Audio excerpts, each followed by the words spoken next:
तरह से पिछले 70 सालों से इन फाइलों को दबाने की कोशिश हो रही है, उससे ये शक जाहिर होता है कि राज कुछ और है। नेताजी से जुड़ी फाइलें सार्वजनिक होने से पहले ही उन फाइलों की जानकारी IBN-7 के हाथ लग चुकी थी, जो बेहद रोचक और चौंकाने वाली है।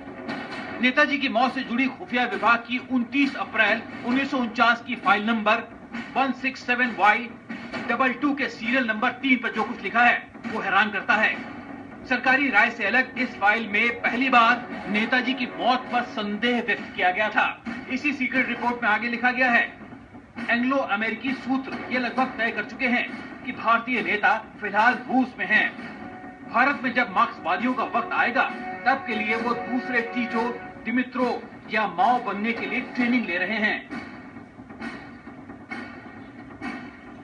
विमान हादसे में नेताजी की कथित मौत के 4 साल बाद भी एंग्लो अमेरिकी खुफिया एजेंसी मानती है कि पूर्वी एशिया और सुदूर पूर्व में हो रहे हर कम्युनिस्ट विद्रोह के पीछे नेताजी सुभाष चंद्र हैं। यही नहीं, IBN-7 के हाथ लगी इसी खास खुफिया फाइल में एक जगह खुफिया एजेंसियों ने लिखा है, बोस जीवित हैं, उनके लाल चीन या सोवियत रूस में होने का शक है। जाहिर है इन खुफिया फाइलों से जिस तरह छन कर जानकारियां बाहर आ रही हैं, वो इतना तो बताने के लिए काफी हैं कि उस दौरान का कोई ऐसा राज जरूर है जो पता चले तो इतिहास बदल दे। सोवियत रूस के जो उस समय तानाशाही डिक्टेटर था वो स्टालिन, उसने उसको साइबेरिया के जेल में डाल दी।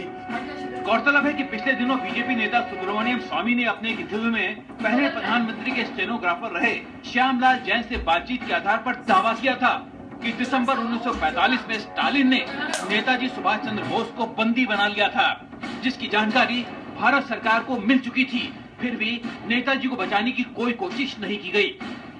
नेताजी को वहां बंदी बनाकर रखा गया और बाद में उनकी हत्या करवा दी गई। हालांकि सुब्रमण्यम स्वामी के इस दावे के प्रामाणिक आधार नहीं हैं, लिहाजा अब 64 फाइलों के बाद केंद्र सरकार के पास रखी दूसरी 150 सुपर सीक्रेट फाइल्स के सार्वजनिक होने का इंतजार करना होगा।